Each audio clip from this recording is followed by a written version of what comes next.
Bonjour à tous! Aujourd'hui, une nouvelle vidéo sur l'arithmétique où nous allons apprendre ensemble à décomposer des nombres en produits de facteurs premiers. Donc nous allons décomposer deux nombres différents, nous allons décomposer le nombre 180 et le nombre 504. Donc on va faire une colonne pour chacun, 180 et 504. Hop. Comme ça au moins, on a deux exemples et on va apprendre à faire les décompositions en produits de facteurs premiers uniquement. Donc ça veut dire que je ne peux pas avoir des nombres non premiers dans ma liste de diviseurs à la fin. Donc tant que je peux décomposer, je vais devoir décomposer. Donc 180, plusieurs façons, donc ça dépendra vraiment de votre enseignant. N'hésitez pas à coller à la façon dont votre enseignant vous a montré, pour la simple et bonne raison que ce sera lui qui corrigera. Vous avez quand même plusieurs méthodes. Plusieurs professeurs ont des façons différentes de l'amener. N'hésitez pas réellement à coller à celle de votre enseignant. Donc, dans un premier temps, nous allons faire la première méthode et après, nous allons faire la deuxième et nous ferons les deux pour les deux. Comme ça, au moins, il n'y a pas de jaloux. Tout le monde aura la méthode que votre professeur fera. Si jamais il a une autre méthode, n'hésitez pas à me la noter en commentaire et je vous ferai une prochaine vidéo où je vous détaillerai en fonction de la méthode de votre enseignant. Comme ça, moi, ça pourra compléter un petit peu le thème de l'arithmétique de troisième sur notre chaîne. Donc 180, bon en fait, lui, c'est relativement facile, c'est le type de nombre qu'on adore pour la simple et bonne raison que ça finit par 0, donc ça veut dire que c'est un multiple de 10. Donc en fait, tout simplement, 180, je peux dire que c'est égal à 18 fois 10. Déjà, j'ai dégrossi les nombres qu'il peut y avoir ici. 18, c'est dans la table de 3 ou c'est dans la table de 2. Les deux fonctionnent. Donc là, on va avoir 18. Je peux dire que c'est égal à 2 fois 9. Et 10, c'est 2 fois 5. Ça colle. Ensuite, 9, 9 c'est tout simplement 3 fois 3. Donc en fait, 2 c'est un nombre premier, donc en fait lui j'y touche pas. Par contre 9 c'est pas premier pour la simple et bonne raison que c'est bien 1 fois 9, mais c'est aussi 3 fois 3. Donc du coup 9, je le descends et je le transforme en 3 fois 3. 2 c'est toujours un nombre premier et 5 c'est un nombre premier. Là je n'ai que des nombres premiers, donc concrètement j'ai terminé. Il ne me reste plus qu'à les ranger, parce que c'est toujours plus agréable, en disant que 2, il y est 2 fois, donc ça va être 2 au carré, fois 3 qu'il y ait 2 fois, donc 3 au carré, fois 5. Donc là, ici, j'ai ma décomposition en produits de facteurs premiers, et en plus ça, ils sont ordonnés. Donc là, on a vraiment fait, entre guillemets, stratégique, rapide, sans trop réfléchir, même si je dois dire. Donc en gros, 18, ça finit par 0, donc c'est 1 fois 10, et après je les décompose chacun de leur côté. Tant qu'il y a des nombres qui sont divisibles, je continue à les diviser. La deuxième méthode, donc ça ce serait vraiment la numéro 1, celle que je préfère, mais ce n'est pas forcément celle que tout le monde va apporter directement, parce que ce n'est pas celle qui amène le plus de raisonnement. Donc là, on va avoir la numéro 2. Et la numéro 2, en gros, on met 180 ici et on tire une grande barre. Et on va faire au fur et à mesure. Donc 180, c'est un nombre qui est du coup divisible par 10, on est d'accord, mais 10 n'étant pas un nombre premier, ce n'est pas celui que je vais choisir. 180, tout simplement, ça finit par 0, donc c'est un multiple de 10. Oui, c'est un multiple de 5. Oui, mais encore plus simple, c'est un multiple de 2. Donc du coup, je vais dire que 180, c'est 2 fois 90. Hop. Donc là, du coup, je prends mon nombre, je le divise par 2 et je mets ici ce qu'il reste. 90, c'est toujours un multiple de 10, mais 10, c'est toujours pas premier, donc je ne vais pas prendre ça. Mais par contre, ça finit du coup par 0, c'est encore un multiple de 2, donc du coup, je vais faire un multiple de 2. 90, c'est 2 fois 45. 45 n'étant pas pair, je ne peux plus diviser par 2. Et en même temps, si je regarde bien, des 2, je n'en avais que 2, donc je ne peux pas aller plus loin que ça.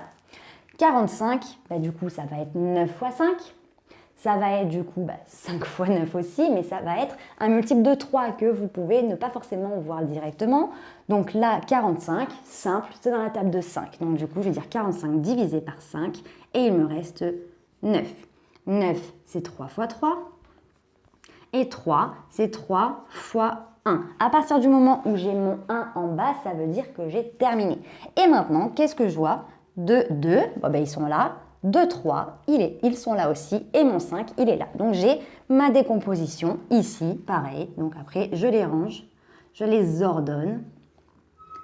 et j'ai ma décomposition en produit de facteurs premiers. 504, la même méthode, on va faire les deux, comme ça au moins vous pouvez un petit peu vous familiariser avec les deux, sauf que 504, c'est un petit peu moins sympa que 180, par la simple et bonne raison que ça ne finit pas par un 0, donc ce n'est pas un multiple de 10. Par contre, c'est un multiple de 2 parce que je finis par 4, donc on va commencer directement comme ça. Donc on peut commencer directement par celle-ci si vous le souhaitez pour changer un petit peu d'ordre de méthode, mais concrètement c'est la même chose. Donc 504, c'est un multiple de 2. Donc du coup c'est 2 fois combien? Bon du coup ça finira par 2, ça c'est sûr. Et 50, la moitié c'est 25. Donc c'est 252. Ensuite 252, ça finit toujours par 2. Donc du coup il va falloir que je divise encore par 2. Et là, un petit peu plus chiant, parce que 252, du coup, c'est pas un nombre qui va se finir par 1 pour la simple et bonne raison que là, en fait, j'ai un 5, donc ça veut dire qu'il y a potentiellement eu une retenue. Donc, je vais scinder. 252, c'est 250 plus 2. Donc, je vais prendre la moitié de 250. La moitié de 250, c'est 125, c'est toujours un petit peu plus facile. Et la moitié de 2, c'est 1. 125 plus 1, ça fait 126. Donc du coup, ça m'a permis de trouver facilement la moitié. Toujours la même chose, 126, c'est encore pair, donc je divise encore par 2. Je peux faire de la même façon, 126, c'est 120 plus 6, la moitié de 120, c'est 60, la moitié de 6, c'est 3, 60 plus 3, 63. Donc là, du coup, c'est 2 fois 63. Attention, là, j'ai fini avec les nombres pairs, donc du coup, ça ne pourra plus, il n'y aura plus de multiples de 2, c'est terminé. Mais, donc j'ai 63. 63, c'est directement un multiple de 3, parce que je vois que ça finit par 3, et 3 plus 6, ça fait 9, c'est un multiple de 3, donc en fait 63 est un multiple de 3. Donc mes 3 fois combien? Ça c'est la question.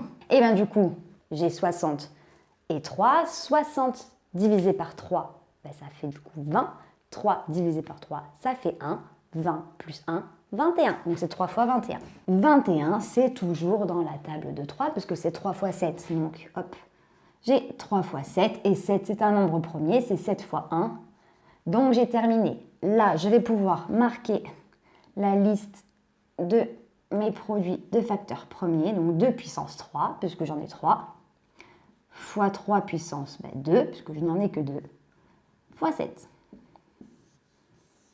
Et ensuite, on va faire directement avec cette méthode-là. Donc là, à vrai dire, ça va quand même beaucoup ressembler à cette méthode-là, parce que du coup, je vais faire 504, et je vais trouver, c'est un multiple, donc c'est un multiple de 2, ça c'est le plus flagrant, donc 2 fois combien? Je vais trouver que c'est 252 fois 2. Ensuite, 252, je vais partir du principe que c'est pair, donc du coup, 252, on a trouvé que c'était égal à 126 fois 2, et là, du coup, je vais avoir le fameux fois 2, que je colle ici. 126, on a dit que c'était égal à 2 fois 63, donc du coup je vais marquer 63 fois 2, bon ça c'est juste une question d'organisation, mais concrètement vous mettez 2 fois 63 c'est pareil. Et là on partait du principe que 63 c'était 9 fois 7, donc fois 2 fois 2 fois 2, et 9 c'est 3 fois 3 fois 7 fois 2 fois 2 fois 2. Donc j'arrive à la même chose, 2 puissance 3 fois 3 puissance 2 fois 7. Donc concrètement, les méthodes, elles sont changeantes. Il y en a qui sont plus pratiques que d'autres, bien sûr, en fonction des nombres. Donc c'est pour ça qu'il faut vraiment voir la praticité de ce que vous faites, mais concrètement, on arrive à la même chose. Pour le coup, celle-là, je trouve qu'elle est plus judicieuse pour 504, mais en tout cas, ça fonctionne. Donc faites en fonction de comment vous êtes le plus à l'aise. Et si jamais il y en a une que vous arrivez plus en fonction de certains noms, n'hésitez pas à l'utiliser. En tout cas, au pire, si ce n'est pas celle de votre enseignant, au moins vous, pour pouvoir vous autocorriger après. Et après, vous collerez à la méthode de votre enseignant. Donc, vous prenez la méthode de votre choix sur le brouillon et après, vous la réadaptez pour votre enseignant pour la correction de votre devoir. Donc voilà, j'espère que cette vidéo t'a plu et t'a permis de mieux comprendre comment décomposer des nombres en produits de facteurs premiers. Si tu as la moindre question, n'hésite pas à me la noter en commentaire, je me ferai un plaisir de t'y répondre.